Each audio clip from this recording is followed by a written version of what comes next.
আপনারা ইতিমধ্যে দেখেছেন এই যে চট্টগ্রাম বন্যার কারণে অনেক মানুষ ঘর বাড়ি, অনেক কোটিপতি ঘর বাড়ি তলিয়ে গেছে, অনেকে মারা গেছে, দাফন কাফন হচ্ছে না, অনেকে গরু ছাগল পর্যন্ত মারা গেছে।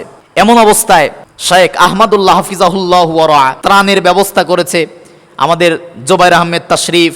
এছাড়া অনেক কন্টেন্ট ক্রিয়েটর সহ মানবতার সেবামূলক কাজের জন্য অনেকে এগিয়ে গেছে।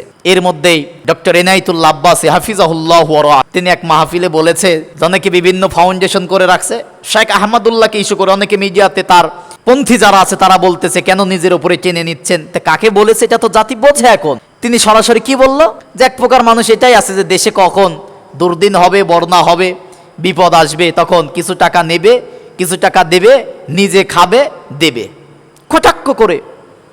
একজন আলেমের সিফাত তো এটা হতে পারে না।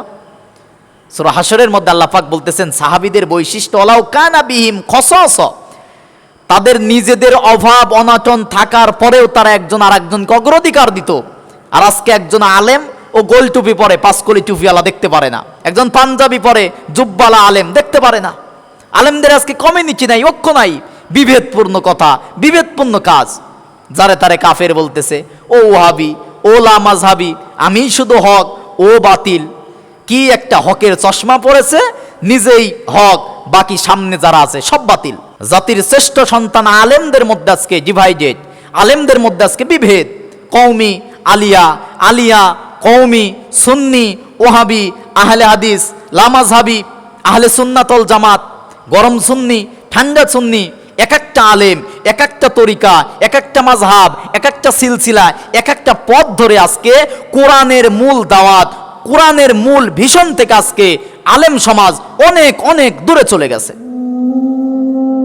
তো কোরআন থেকে যদি আমরা জানতে চাই যে পৃথিবীর মধ্যে শ্রেষ্ঠ কাজ কি, মহান আল্লাহ রাব্বুল আলামিন সূরা হামিম সেজদা, যে সূরার আরেকটি নাম রয়েছে সূরা ফুসসিলাত, 33 নম্বর আয়াতের মধ্যে বলেন ওমান আহসানু কওলাম মিম্মান দাআ ইলাল্লাহ, পৃথিবীর মধ্যে সর্বশ্রেষ্ঠ কাজ হচ্ছে ওই কাজ, সর্ব উত্তম কথা, শ্রেষ্ঠ কাজ যে মানুষদেরকে আল্লাহ রাব্বুল আলামিনের পথে, দাআ ইলাল্লাহ, আল্লাহর দিকে, আল্লাহর পথে ডাকে। এটা হচ্ছে পৃথিবীর মধ্যে শ্রেষ্ঠ কথা, শ্রেষ্ঠ কাজ। আয়াতেই রাসূল সাল্লাল্লাহু আলাইহি ওয়াসাল্লাম হাদিস এনেছেন যে খায়রুকুম মান তাআল্লামাল কুরআনা ওয়া আল্লামাহ, পৃথিবীর মধ্যে সর্ব উত্তম কাজ, সর্বশ্রেষ্ঠ কাজ হচ্ছে সেই কাজ যে ব্যক্তি নিজে কোরআন শিক্ষা করে এবং অপরকে কোরআন শিক্ষা দেয়। আল্লাহ পাক এখানে বলতেছেন ওমান আহসান, আহসান ইসমে তাফজিলের সিগা ব্যবহার করে বলতেছেন যে আমি আল্লাহর কাছে তার চেয়ে ভালো কথা, তার চেয়ে ভালো কাজ, তার চেয়ে উত্তম কাজ, তার চেয়ে নেক কাজ কেউ করে না, যে বলে কওলাম মিম্মান দাআ ইলাল্লাহ, মানুষদেরকে ডাকে আল্লাহর দিকে, আল্লাহর পথে মানুষদেরকে আহ্বান করে, এবং শুধু ডেকেইতে ক্ষান্ত থাকে না, ও আমিলা সলিহা, সেই কথার প্রতি সে নিজেও আমল করে, ওয়াকালা ইন্নানি মিনাল মুসলিমিন, আর সে নিজেকে পরিচয় দেয় যে আমি একজন মুসলমান, আত্মসমর্পণকারী। এটা হচ্ছে পৃথিবীর মধ্যে শ্রেষ্ঠ কাজ, যে কাজটা যুগে যুগে প্রতিটা নবী, প্রতিটা রাসূলকে আল্লাহ রাব্বুল আলামিন দিয়েছেন। সর্বশেষ আমার আপনার নবীকে সূরা মাইদার 67 নম্বর আয়াতের মধ্যে বলেন ইয়া আইয়ুহার রাসূল বাল্লিগ মা উনজিলা ইলাইকা মির রাব্বিক ওয়া ইল্লাম তাফআল মা বাল্লাগতা রিসালাতা। আল্লাহ পাক বলেন ইয়া আইয়ুহার রাসূল বাল্লিগ মা উনজিলা ইলাইকা মির রাব্বিক, আপনি আপনার রবের নামের তাবলীগ করেন, প্রচার করেন, মা উনজিলা ইলাইকা মির রাব্বিক, আপনার রব যে কিতাব, যে কোরআন নাজিল করেছে, কোরআন প্রচার করেন, প্রসার করেন, কোরআনের দাওয়াত দেন।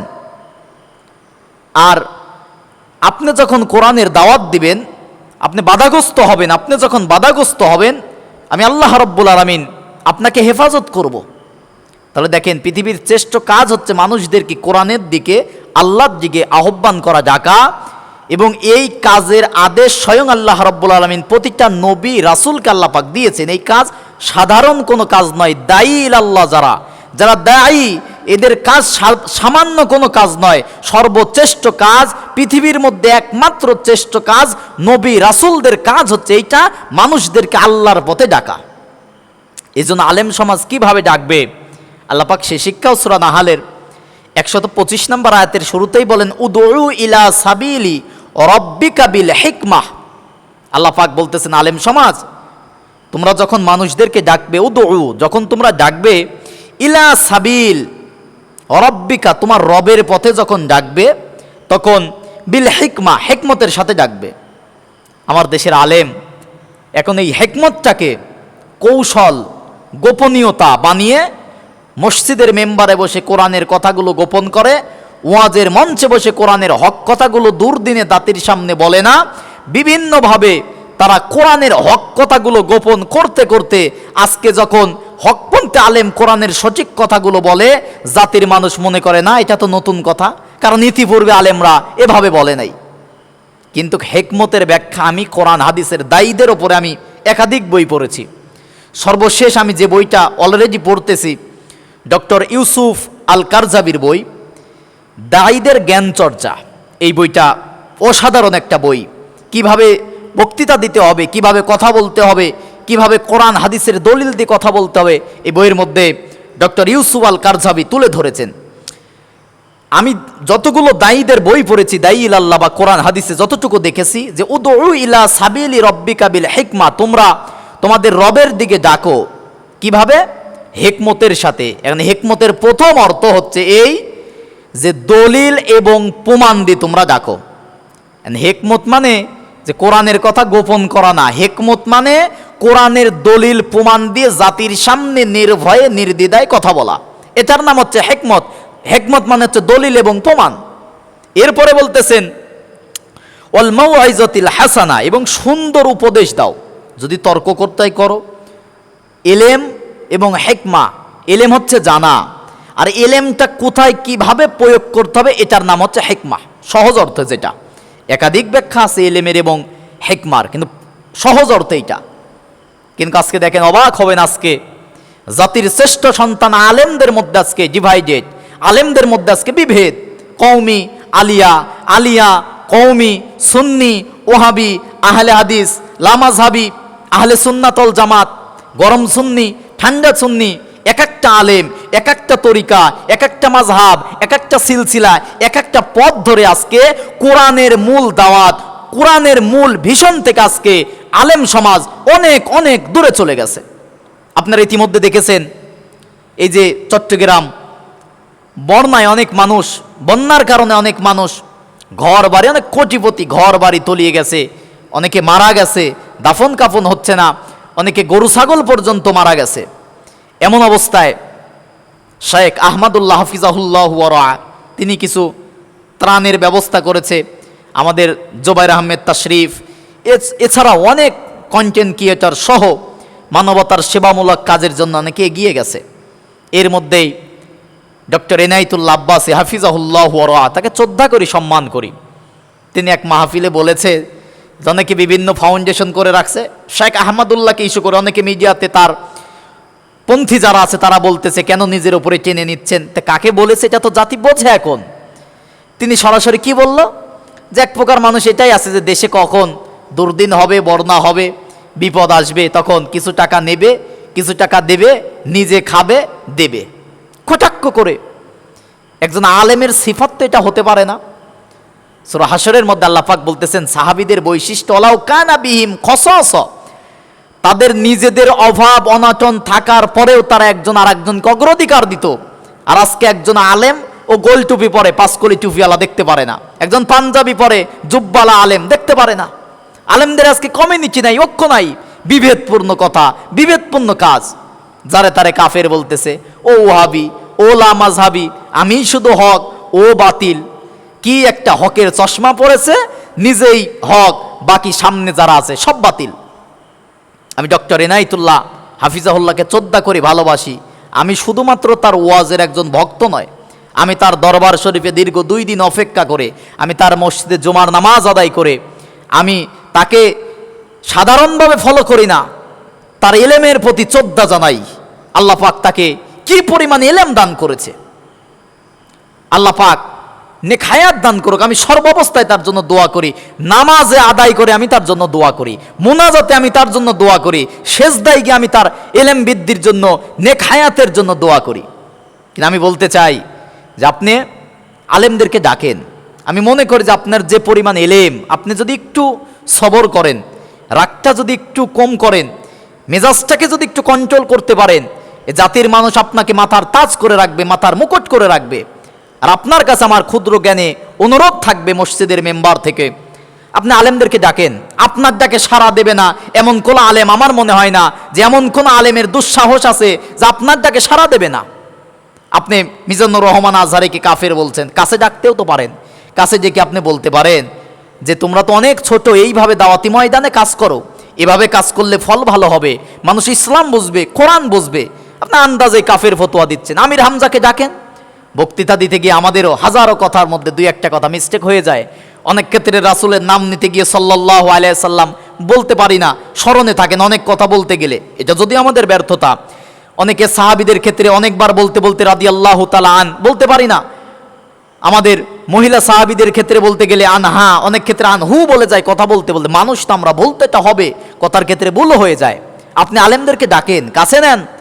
আপনি মিজানুর রহমান আজহারি, মুফতি আমির হামজা, আপনি গিয়াসউদ্দিন তাহেরি, আব্দুল্লাহ আলামিন, বড় বড় আলেমদেরকে ডেকে আপনি বলেন যে বাবা কি ভাই, এইভাবে দাওয়াতের ময়দানে কাজ করুন, কাজ ভালো হবে।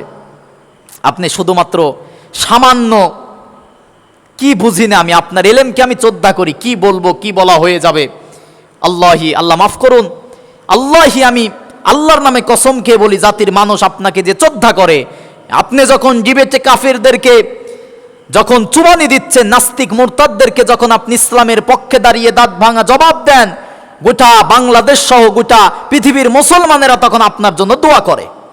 আপনার ইলমের প্রতি শ্রদ্ধা রেখে আপনাকে বলতে চাই, আপনি এই আহমদুল্লাহ হাফিজাহুল্লাহর বিরুদ্ধে, আমির হামজার বিরুদ্ধে, আজহারের বিরুদ্ধে না বলে আপনি তো আমাদের বড়, আপনি আমাদের উস্তাদ সমতুল্য। আপনি কাছে ডেকে কিভাবে দাওয়াতের ময়দানে কাজ করতে হবে এই ফর্মুলা, এই শিক্ষা দেন, অথবা আপনি ভুলগুলো সংশোধন করে দেন। মঞ্চে মিডিয়ায় টিকে থাকার জন্য এমনটি করবেন না। আপনি মিডিয়াকে অনেক বেশি ফলো করেন, আপনার অফিসিয়াল ফেসবুক আছে, আমি নিজেও কন্টেন্ট তৈরি করি, আমি নিজেও বয়ান করি বিভিন্ন সময় নামাজের পরে, বিভিন্ন সময় এমনিতেই সমসাময়িক বিষয় না, আমি নিজেও ক্যামেরার সামনে একা একা কন্টেন্ট তৈরি করি। এটা তো লজ্জার কিছু নয়, জাতিকে জানান দেওয়ার জন্য আলেম হিসাবে এটা আমাদের দায়িত্ব। মসজিদের মেম্বারে বসে, বাড়িতে বসে, জুমার বয়ানে, ওয়াজের মাহফিলে, জাতির কল্যাণে, মানবতার কল্যাণে সমসাময়িক বিষয়গুলো নিয়ে কথা বলা, এটা আমাদের ইমাম সাহেব হিসাবে, আলেম হিসাবে, একজন সচেতন মানুষ হিসাবে এটা আমাদের দায়িত্ব।